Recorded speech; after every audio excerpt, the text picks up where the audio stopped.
As we grow older, how and where we spend our time becomes more important than ever. The truth is, not all visits are worth your time, and some may be quietly draining your spirit.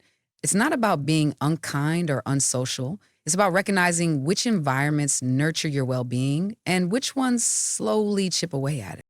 Today, we'll explore 4 types of homes you should avoid visiting after 65.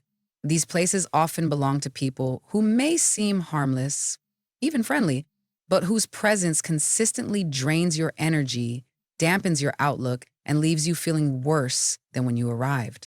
This isn't about cutting people off or holding grudges. It's about creating boundaries and being more mindful about where you choose to invest your precious time. Let's begin. 1. The home of the chronic complainer. We all know someone who always finds something wrong, no matter how good things are. Step into their home and you're instantly met with a sigh, a frown, and a long list of complaints. The weather is bad, the government is worse, their neighbors are annoying, and their back pain hasn't improved. They're not just venting, they're broadcasting their negativity. At first, you might think they just need a friend, but over time, you'll notice something. Their complaints never stop. And no matter how many times you listen or how much advice you offer, nothing changes. What's worse, negativity is contagious. When you spend time around someone who sees the world through a gloomy lens, it starts to cloud your own perspective. You may leave their home feeling irritated, frustrated, or even sad without fully realizing why. That's the emotional toll of the chronic complainer. They don't want solutions, they want an audience. This doesn't mean you should abandon loved ones who are going through difficult times. There's a difference between temporary struggle and a permanent mindset of misery. The former needs compassion, the latter needs boundaries. If you walk into someone's home feeling fine, but leave feeling mentally and emotionally depleted, it's time to reevaluate those visits. 2. The home of the manipulative user. Some people don't invite you over because they enjoy your company. They invite you because they need something. At first, it seems innocent. Maybe they ask for a small favor, but gradually you notice a pattern. Every visit involves a request, a favor, or a subtle guilt trip. They don't call to check in unless they need help. They don't host just to share time. Their hospitality is transactional. Manipulative users often operate through emotional tactics. I don't know what I'd do without you. You're the only one who really understands. You're so good at this. Can you help me quickly?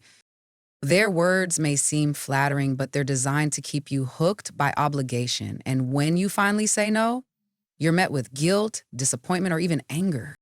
Here's the truth. Real relationships are built on mutual support. If you're always giving and they're always taking, that's not friendship, it's manipulation. After 65, your time and energy should be spent with people who value you, not those who use you. If someone only calls when they need something and never just to enjoy your presence, it's time to reconsider how often you visit their home. You deserve relationships built on respect, not convenience. 3. The home of the drama magnet. Some people don't live with problems, they live for them. Every week it's a new crisis, a new argument, or a new betrayal. Step into their home and you're immediately pulled into their emotional storm. You hear it in their stories. Can you believe what my daughter said to me last week? I had to block 3 people on Facebook today. Everyone's out to get me, I swear it. At first, you might feel sympathetic, you want to be supportive, but soon you'll realize that the chaos never ends. And worse, they expect you to take sides, offer solutions, or absorb their emotional burden. The drama magnet thrives on conflict. They may seem charming, passionate, or even entertaining, but spend too much time around them and you'll feel like your nervous system is constantly on high alert. The problem is their emotional roller coaster becomes yours, whether you want it or not. After 65, your nervous system doesn't need more tension, it needs calm. Your emotional energy is valuable. If every visit turns into an emotional dump, it's time to stop riding that roller coaster.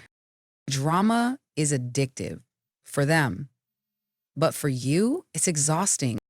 You don't have to attend every argument you're invited to, especially when it's not even yours. 4. The home of the constant critic. This one is subtle, but equally damaging. The constant critic isn't loud, chaotic, or overly emotional. Instead, they chip away at your confidence one comment at a time. It might sound like this. Ooh, you still wear that jacket? You've had it for years. You let your grandkids do that? That's not how we raised our kids. You're walking a little slower these days. You should really be careful. These comments don't sound cruel at first. In fact, they often come with a smile or a tone of concern. But make no mistake, they're tiny daggers. The constant critic masks judgment as advice. They're not trying to help you, they're trying to feel better about themselves by pointing out your flaws. And after enough visits, you begin to doubt yourself. Am I doing things wrong? Should I dress differently? Or am I getting too old for this? That's the critic's power. They make you question things you were once confident in. But here's the truth. After 65, you deserve to feel free and confident in who you are, how you live, and the choices you make. If someone makes you feel small, uncertain, or ashamed every time you leave their home, it's time to stop going. You don't need to earn anyone's approval, and you certainly don't need to shrink to make someone else feel taller. How to set boundaries without guilt. Now comes the hardest part, not recognizing toxic environments, but doing something about them. If you've realized certain homes or relationships leave you feeling worse, the next step is setting a boundary. But how? Start by trusting your feelings. If something consistently feels heavy, frustrating, or hurtful, it probably is. You don't need a perfect explanation to honor that feeling. Here are 3 simple ways to set boundaries without guilt. Limit visits or calls. You don't have to announce a break, just reduce how often you go or how long you stay. I've been focusing more on my health lately, so I've been keeping my schedule a little lighter. Shift the conversation. If you must visit, steer the conversation away from topics that trigger tension or exhaustion. Let's not talk about politics today. Tell me something good. Be honest. For some, relationships, clarity helps. I've noticed I usually leave our visits feeling drained, and I want to spend more time in places where I feel energized and supported. I hope you understand. Will everyone like your boundaries? Probably not, but your well being isn't up for negotiation. Boundaries don't mean you stop caring, they mean you care about yourself enough to protect your peace.